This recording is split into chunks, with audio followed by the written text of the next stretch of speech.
Before every high-stakes engagement, professionals put on what they need to survive. Yesterday, we identified the real enemy. We pulled back the curtain on the unseen war, but identifying alone does not win battles. You need equipment. And the good news is, God has provided everything you need.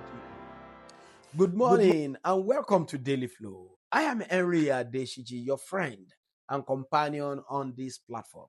We continue our journey in the month of the empowered life. I'd like to remind you, if you've not subscribed, please subscribe. Share this content with your loved ones. And also drop your comments and testimonies in the comment section. Our verses for meditation today is taken from Ephesians chapter 6, verses 13 through 17.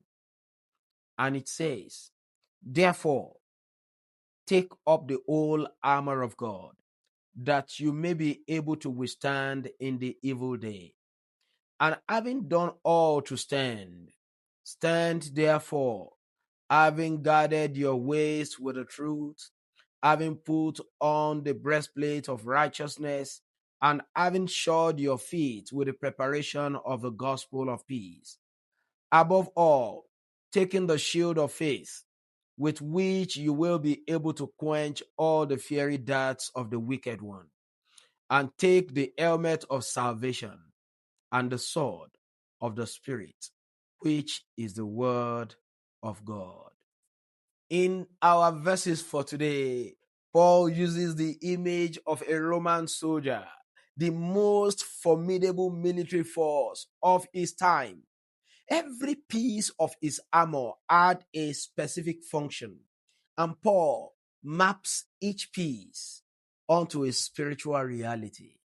Let me walk you through each one. The belt of truth. A Roman soldier's belt was not decorative. It held everything in place: the breastplate, the sword, the garments. Without it, everything else will become loose. Truth functions the same way spiritually. When you know who you are, when your identity is anchored in God's word rather than in culture, in opinion, or in your feelings, the enemy's primary weapon is deception. The belt of truth makes its primary weapon useless.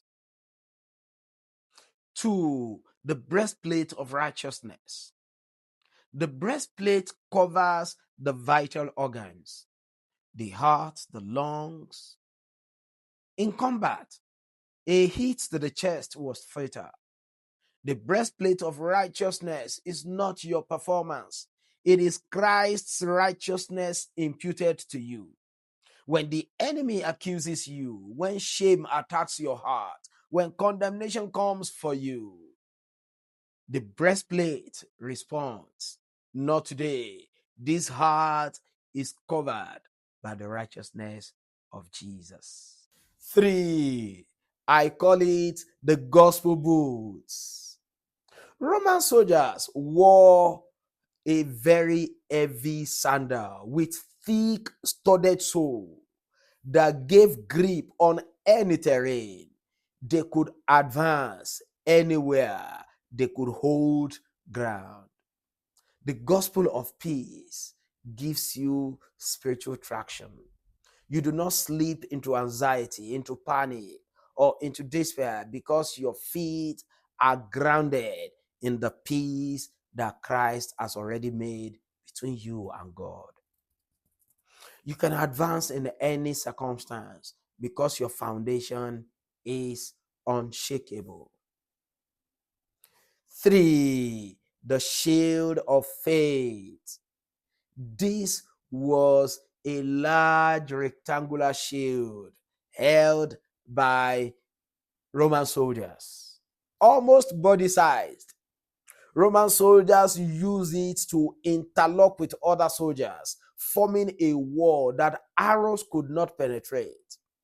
Faith is not just a personal protection, it is corporate. When you stand in faith together with other believers, you form a wall that the enemy could not breach. And notice, above all, taking the shield of faith. Paul elevates this one because without faith, the fiery darts, the accusation, the doubts, the fears, they will find their mark on you.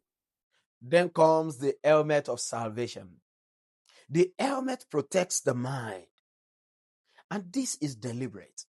Salvation is not just a past event, it is a present protection over your thinking. When your mind is secured in the knowledge that you are saved, sealed, and secure in Christ, the enemy cannot make you doubt your standing. It cannot threaten you with rejection. It cannot make you fear God has abandoned you. The helmet covers the thought life that we spent the past couple of days learning to govern. Then comes the only offensive weapon, the sword of the Spirit. Everything else is defensive, standing, withstanding, holding ground, but the sword goes forward. The Greek word that is translated sword of the Spirit here is rhema, not logos, but rhema. Logos is the written word in general. Rhema is the specific, spoken, activated word for the moment, for the battle, for the situation. This is why Jesus, when tempted in the wilderness, did not give a theological lecture. He pulled a specific word. It is written. 3 words, precisely applied, and the enemy had no response. Now, there is something a lot of people miss about this passage. Paul does not say, put on the armor so you can attack. He says, put on the armor so you can stand. The picture is not a soldier charging into enemy lines. It is a soldier holding ground, refusing to give up the territory, not advancing in reckless aggression, but standing firm in the authority already established. Now, this is your warfare posture. You do not go looking for a fight. You stand in what Christ has already accomplished. You hold the ground that he has purchased. You refuse to surrender the territory that he has given you. And when the enemy comes, as it will surely come, you are found standing, dressed, ready, and immovable. Our action steps today are to help us as we put on the armor of God. 1. Put on the armor consciously and verbally every morning. This is not superstition. This is deliberate spiritual preparation. Before your day begins, speak each piece loud. I put on the belt of truth. I put on the breastplate of righteousness. I am covered in Christ's righteousness. I take the shield of faith in the name of Jesus. I take up the sword of the Spirit. My friend, 30 seconds every morning and watch what changes. 2, identify the piece of armor that you have been neglecting. Be honest with yourself. Which piece has been missing from your daily spiritual life? Once you identify the one missing, intentionally put it on.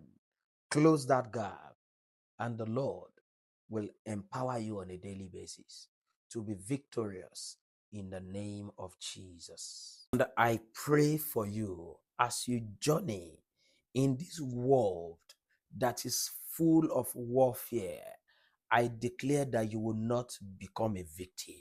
You will not become a captive. And if there's any aspect of your life that has been captured in the past, the Lord is releasing you from every such bondage and captivity in the name of Jesus. And going forward, I pray that any aspect of this armor that is missing on you, the Lord empower you to be deliberate and intentional in putting it on in the name of Jesus.